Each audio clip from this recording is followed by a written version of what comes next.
ನಮಸ್ತೆ ಬಂಧುಗಳೇ.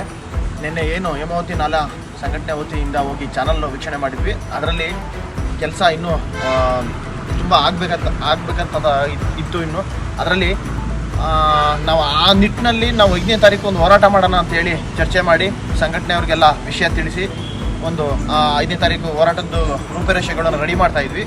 ಅದಕ್ಕೆ ಮುಂಚೆನೇ ತಹಸೀಲ್ದಾರ್ ಅವರು ಮತ್ತು ಎಡಬಲ್ಲಿ ಮತ್ತು ಡಬಲ್ಲಿ ಇವರೆಲ್ಲ ಕರೆಸಿ ನಮ್ಮನ್ನು ಇವತ್ತು ಕಾಂಟ್ರಾಕ್ಟರ್ ನಮ್ಮ ಎದುರು ಬದಲಿಗೆ ಕೂರಿಸಿ ಆ ವಿಚಾರದಲ್ಲಿ ನಾವು ಏನೈತೆ ಯಾವತ್ತು ದಿನಕ್ಕೆ ಎಷ್ಟು ದಿನಕ್ಕೆ ಮುಗಿಸ್ತಾರೆ ಅಂತೇಳಿ ನಮಗೆಲ್ಲ ಚರ್ಚೆ ಮಾಡಿಸಿ ಅದರಂತೆ ಕಾಂಟ್ರಾಕ್ಟ್ ಒಪ್ಕೊಂಡಿರ್ತಾರೆ.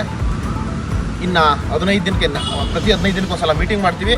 ನೆಕ್ಸ್ಟು ಈ ಏನು ಜೂನ್ ಫಸ್ಟ್ ವೀಕಲ್ಲೇ ಜುಲೈ ಫಸ್ಟ್ ವೀಕಲ್ಲಿ ಪೂರ್ತಿ ಸಂಪೂರ್ಣವಾಗಿ ಏನಿರುತ್ತೆ ನಿಮ್ಮದು ಕೆಲಸ ಮುಗಿಸ್ಕೊಡ್ತೀವಿ ಅಂತೇಳಿ ಒಪ್ಕೊಂಡಿರ್ತಾರೆ. ಅದರಂತೆ ನಮ್ಮ ಸಮಿತಿಯನ್ನು ಕೂಡ ಅದಕ್ಕೆ ಒಪ್ಪಿಗೆ ಸೂಚಿಸಿ ಈ ಎಲ್ಲರ ಸಮ್ಮುಖದಲ್ಲೂ ಒಪ್ಕೊಂಡಿರ್ತೀವಿ. ಈಗ ತಾತ್ಕಾಲಿಕವಾಗಿ ಇದೇನು ನಾವು 5ನೇ ತಾರೀಕು ಒಂದು ಹೋರಾಟ ಮಾಡಬೇಕು ಅಂತ ಅಂದ್ಕೊಂಡಿದ್ವಲ್ಲ ಅದನ್ನು ಮುಂದೆ ಹಿಡಿತೀವಿ. ಮತ್ತು ಅದನ್ನೆಲ್ಲ ತಹಸೀಲ್ದಾರ್ ಮನವಿ ಮೇರೆಗೆ ಅದನ್ನೆಲ್ಲ ಒಪ್ಕೊಂಡಿರ್ತೀವಿ.